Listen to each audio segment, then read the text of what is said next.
그래서 독서 지문 같은 수필 지문이라고. 그래서 뒤에 문제 나와 있는 걸 잠깐 보러 갈 거예요. 어디를 볼 거냐? 209페이지 4번 봅시다. 209페이지 4번. 수레제도라는 글은 조선 후기 박지원의 기행문집 열하일기에 적혀있는 작품으로, 열하일기 어디 갔다 오면서? 청나라 갔다 오면서 청나라의 문물에 대한 관심을 보여줍니다. 너무 멋있는 거야. 완전 부럽지. 이러한 관심의 바탕에는 공허한 학설이나 이론에 치우쳐 구체적이고 실제적인 지식을 도외시하던 양반 사대부의 모습을 비판하고 이용후생, 백성들의 일상적 생활을 개선하는 문제에 논의를 중시했던 학문적 지향이 자리 잡고 있다. 세상의 물건을 이롭게 사용하여 삶을 넉넉하게 만든다. 이런 뜻이에요. 혹은 물건을 사용하여 사람들을 이롭게 만들고 삶을 풍요롭게 만든다. 뭐 어떻게든 다 해석은 됩니다. 단순한 호기심을 넘어 자신이 목격한 수레의 기존적 탐구나 지식을 관련지어 이해하는 반면, 요 수레가 글의 핵심 소재거든요. 결국에는 유통 구조에 대해서 이야기를 하는 거야. 유통 방법. 지게 같은 걸로 나르지 말고 수레로 날라. 근데 그 수레를 효율적으로 쓰기 위해선 요래 하면 돼. 그런 얘기를 할 거예요. 그럼에도 관습적 사고를 극복하고 인식의 지평을 넓혀 동시대인들에게 새로운 삶의 가능성을 제시하려는 선구자적 모습을 보여줍니다. 앞으로 넘어오죠. 시작해 볼게요. 수레는 이 글의 핵심 소재예요. 메모 칠게요. 짐을 싣거나 사람을 태우는 것만이 아니다. 전투에 쓰이는 융차, 작업에 쓰이는 역차, 물을 실어 나르는 수차, 대포를 싣는 포차 등 그 쓰임새에 따라 수천, 수백 가지인데 지금 여기에서 모두 이야기할 수는 없다. 야, 내가 이 글을 썼는데 수레의 종류에 대해서 설명하려는 거 아니야. 사람이 타는 수레와 짐을 싣는 수레는 민생과 관계가 되어서 먼저 힘써야 할 것이기 때문에 여러 가지 수레 중에 사람 타는 거랑 짐 싣는 게 제일 중요하니까 시급히 대책을 세우지 않을 수가 없다. 내가 요것을 우선 언급했다. 그리고 어떻게 시급히 대책을 세우지 않으면 안 된다. 이러한 수레에 대해서 논의가 필요하다. 이거 중요한 거야. 사람 사는데 직접적으로 영향을 끼치는 거니까. 그러니까 우리 이거에 대해서 얘기 나눠봐야 돼.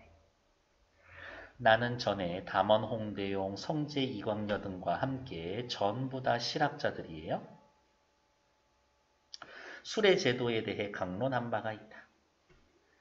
수레제도에서의 가장 먼저 해야 될 것은 궤, 즉 바퀴와 바퀴 사이의 간격을 갖도록 통일시키는 것이라고 했었다. 밑줄. 궤를 통일시키는 것. 무슨 말이에요? 수레가 있죠. 요렇게 있고 여기에 뭐 사람이 오든 어디 있냐. 여기에 사람이 오든 소가 오든 끌고 갈 거잖아요. 그리고 여기 옆에 바퀴가 달려 있겠지. 바퀴가 달려 있겠죠. 위에서 봤을 때 바퀴가 달려 있겠지. 여기 요 폭을 갖게 만드는 거예요. 수레를. 이렇게. 왜 그래야 될까? 이른바 바퀴 간격을 갖게 해야 된다는 건 뭔가 수레의 축과 양측 바퀴 사이의 간격을 말하는 것이다. 이 바퀴의 간격이 정해진 법칙을 어기지 않는다면 바퀴의 간격이 정해진 법칙을 어기지 않는다. 바퀴의 간격이 일정하다면 모든 수레의 바퀴 자국이 통일될 것이다. 새로 길 만들기 엄청 쉬워질 거야. 이 폭으로 계속 수레가 지나가. 그러면 어떻게? 땅이 패이겠지. 그럼 나머지 수레들은 가기가 편하다고. 애초에 길, 생판 내는 것보다 그게 훨씬 편해. 중용에서의 말하는 이른바 수레바퀴의 간격이 같다라는 거, 뭐 중용이라고 하는 책의 내용을 인용하고 있죠.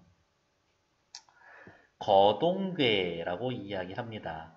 수레에 괴가 갔다. 이걸 차라고도 읽지만 수레라는 의미일 때는 수레거라고 읽어요. 자동차 할 때 그 차지만 바로 이것이다. 두 바퀴의 간격을 제멋대로 넓게 하거나 좁게 한다라고 하면 길의 바퀴 자국이 어떻게 한 가지 틀에 들어갈 수 있으랴. 바퀴 간격이 똑같으면 길의 바퀴 자국이 한 가지가 되니까. 그럼 뒤에 수레가 움직이기가 더 편해. 지금 길을 따라 천리길을 오면서 매일같이 수많은 수레를 보지만 앞의 수레나 뒤의 수레가 동일하게 하나의 바퀴 자국을 따라간다. 여기 지금 길은 어디예요? 청나라 얘기하는 거예요. 그러므로 미리 짜지 않고도 갖게 되는 것을 일러 한 수레바퀴의 자국이라는 뜻의 일철이라고 하고 뒤에 오는 사람이 앞에 가는 사람의 행적을 일러 전철이라고 말하는 것이다. 그가 살아왔었던 그의 전철을 밟다. 그렇게 써요. 항상 표현은. 그가 갔던 길을 따라간다. 도성의 문턱에 바퀴가 닿는 곳에 움푹하게 홈통이 패여져 있는데 맹자에서 말하는 성문의 수레바퀴 자국이 바로 이것이다. 청나라는 바퀴의 이 간격이 일정해서 아예 길에 수레 자국이 나 있어. 성문에 성 안에 들어가기 위해서 어떻게 이렇게 방지턱 같은 게 이렇게 있나 봐요. 그러면 여기에 수레가 지나갈 건데 여기에 수레가 하도 똑같은 길을 지나가니까 아예 움푹 패여져 있어. 이렇게 도로에 자동차 과속 방지턱이 패여 있는 거야. 똑같이.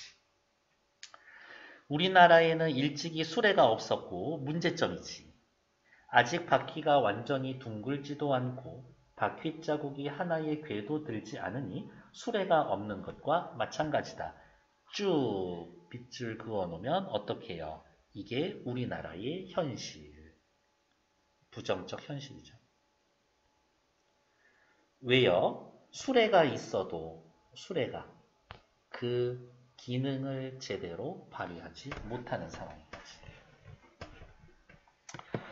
그런데도 사람들은 우리나라에는 고을이 험준하여 수레를 사용할 수 없다라고 말하니 누가 얘기했었나 봐요. 조선에도 수레가 엄청 다녀야 되는데 모르는 소리 하지 마라. 조선은 땅이 너무 험해. 산이 너무 많아. 길이 좁아. 수레가 다닐 수가 없어. 라고 이야기하는데 이 글을 쓴 박지원 선생에 따르면 이거는 대단히 잘못된 인식인 거지. 수레에 대한.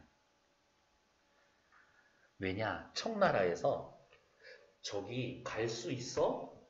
저길 어떻게 가? 라는 산에도 수레가 다니는 걸 눈으로 봤거든. 저건 아무리 봐도 조선보다 더 험해. 이게 무슨 소린가? 개소린가? 국가에서 수레를 사용하지 않으니 길이 닦이지 않았을 뿐이다. 수레가 다니면 길은 저절로 뚫린다. 어찌 길이 좁다거나 고갯마루가 높음을 걱정하겠는가? 일단 다니게 하면 길 생겨. 중용에서 말하는 수레와 배가 이르는 곳, 서리와 이슬이 내리는 곳이란 아무리 멀더라도 수레가 이르지 않는 곳이 없음을 말한다. 중용이라는 책에 나와 있어. 뭐라고? 무슨 뜻으로 쓰여져 있어? 아무리 멀어도 수레가 이르지 않는 곳이 없음. 수레는 사람 마음만 먹으면 갈 수가 있어. 즉 수레와 배가 이르는 곳, 서리와 이슬이 내리는 곳. 이 지구상에 서리 내리는데 어디예요? 지구상에 어디든 서리는 내리지. 어디든 이슬은 내리지. 무슨 얘기하고 싶은 거야? 수레가 못 가는 곳이 없다. 수레가 못 가는 곳 없다. 이러한 이야기를 하고 싶은 거겠지. 그러니까 이동성이 좋다라는 거겠죠. 중국의 검각에는 9굽이나 되는 험한 길이 있고 검각에 태항산에는 양의 창자처럼 위태한 채 언덕이 없는 곳은 아니지만 태항산 수레가 가지 못하는 곳이 없다. 수레가 어디가 있을까? 수레가 가지 못하는 곳이 없다. 그러면 어디 있을까? 요거 기억. 우리나라는 고을이 험준해서 수레를 사용할 수 없다에 대한 반박이지 반박. 이거는 기역에 대한 반박이지. 조선 땅보다 더 거친데도 술에 다 다녀 임마. 이거겠죠.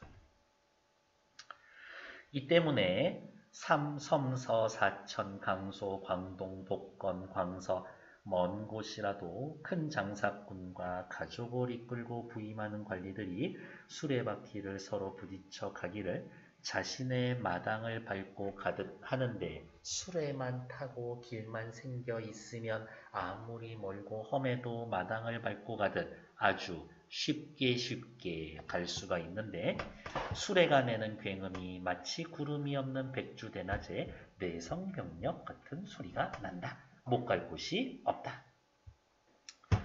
지금 우리가 지나왔었던 청나라의 마철령, 청성령의 고개, 장항마전의 비탈길이 어찌 우리나라보다 더하겠는가? 무슨 이야기 하고 싶어요? 아무리 길이 험준해도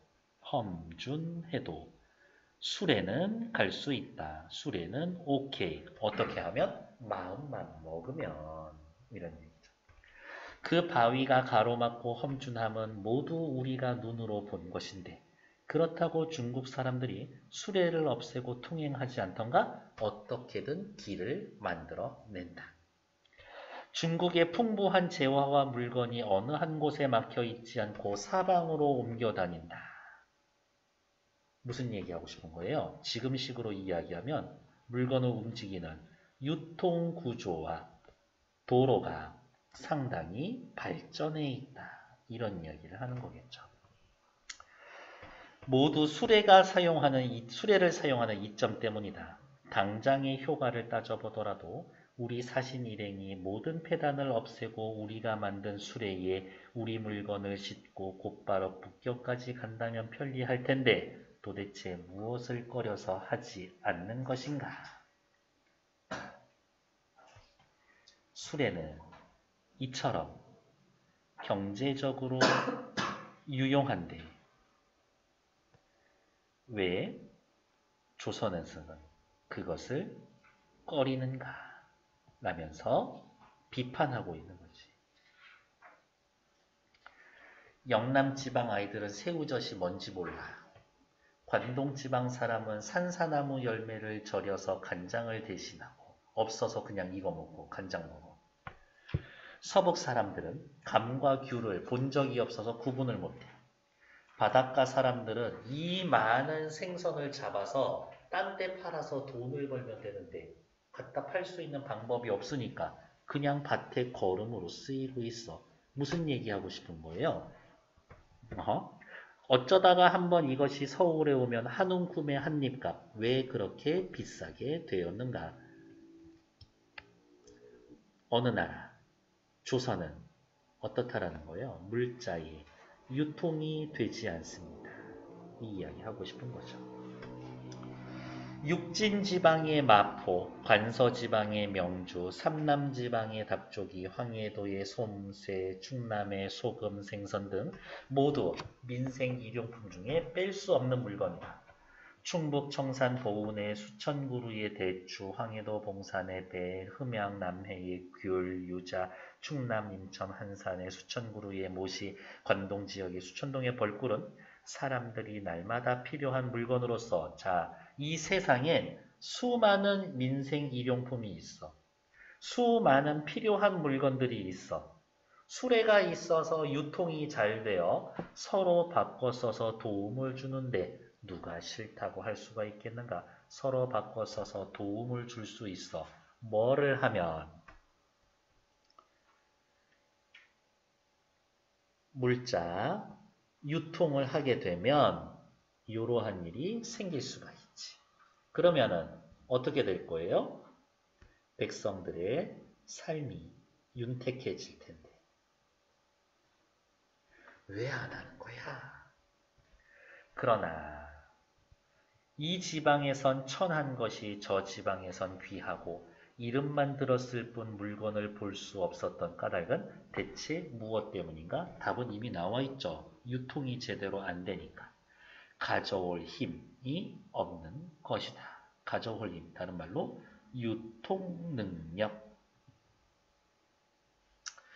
사방수천리밖에 되지 않는 좁은 강토에서 어디 조선 이야기를 하는 거죠.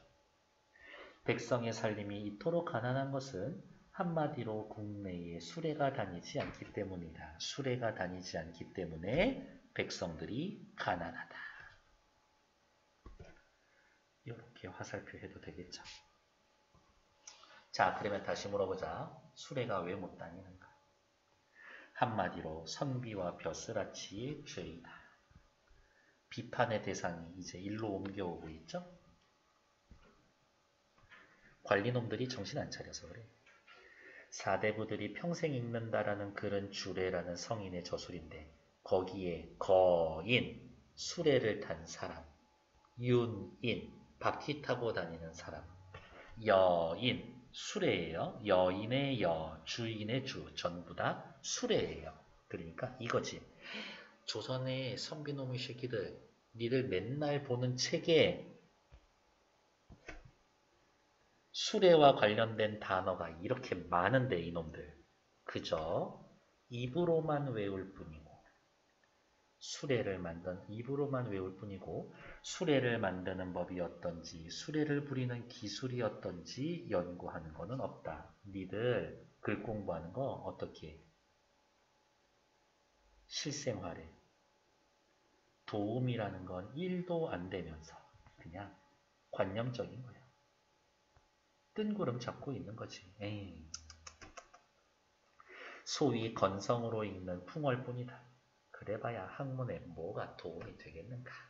한 단락을 배치해서 선비와 벼슬아치들을 비판하고 있는 거죠.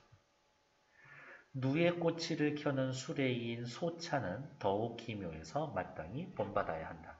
누에 꼬치에서 그 실 뽑아내는 거 혹시 본 적 있어요? 날 잘 잡으면은 저기 어디야? 민속촌에 가면은 누에 꼬치 실 뽑는 거 볼 수 있는데.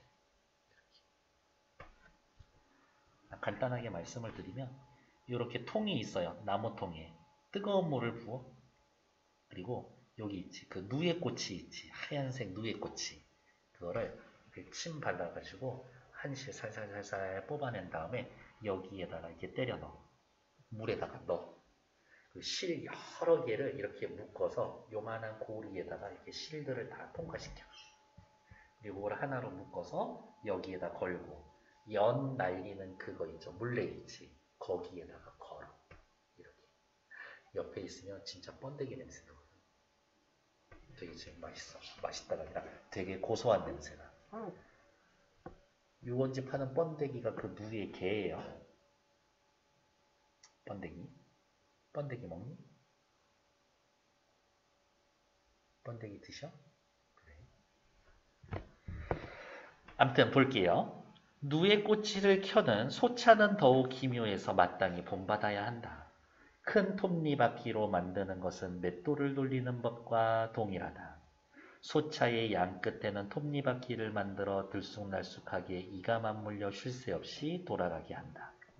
소차는 몇 아름이나 되는 큰 얼레다. 얼레 이거 연 날릴 때 요거 누에 꼬치를 수십 보 밖에서 삶고 중간에 수십 층의 실형을 설치하여 점차로 높고 낮은 형세가 되게 만든다. 이런 거지. 여기에서 이제 실을 뽑아서 요런 데다가 요런 식으로 해서 이 실이 요렇게 높은 데서 낮은 데로 요렇게 통과해서 요렇게 올 수 있게 만드는 거예요. 실형마다 그 끝에는 쇠조각을 세우고 바늘귀 같은 아주 작은 구멍을 뚫는다.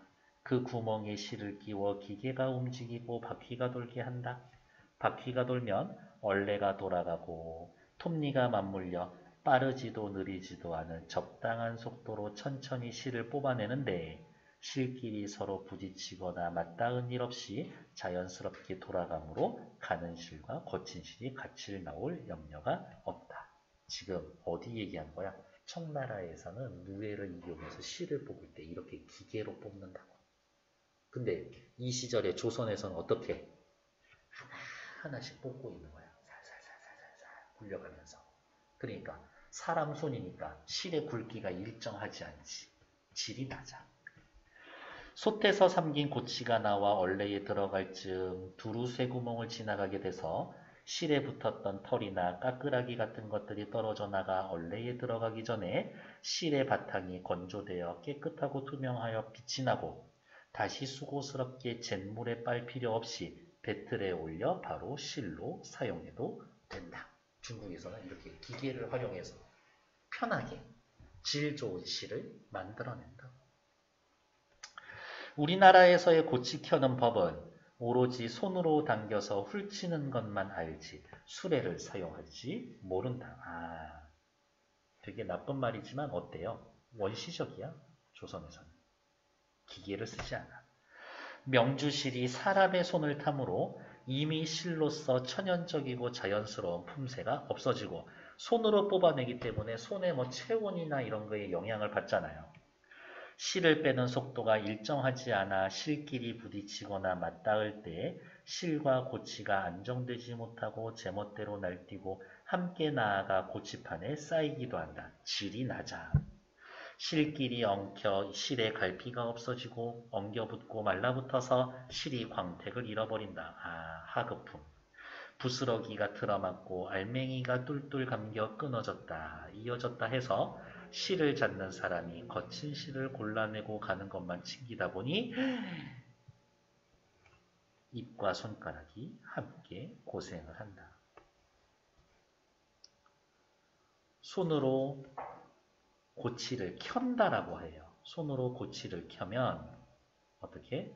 사람들이 고생합니다. 그냥 그 얘기를 하고 싶은 거지.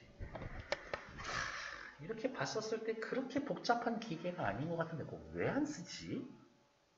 왜 안 쓸까? 누구 때문이야? 이놈들 때문이죠. 선비와 벼슬아치 놈들 때문인 거지. 공허한 것만 이야기하고 있는 거니까요. 뒤에 나와 있는 1, 2, 3, 4번 얘는 여유있게 시간 드릴게요. 여유있게 3분 시작.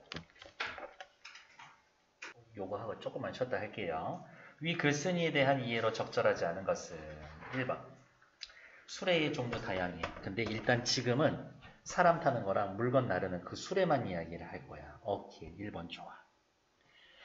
기행 도중 목격한 바퀴 자국이 맹자의 성문의 수레바퀴 자국이란 문구가 나타나는 것과 비슷해. 아는 게 많으니까 이런 것도 눈에 보이나 봐요. 우리나라 바닷가 사람들에게 흔하게 취급되는 수산물이 내륙에 오면 귀해져. 뭐 때문에? 유통구조가 취약하기 때문에. 바람직하지 않다. 개선되어야 한다.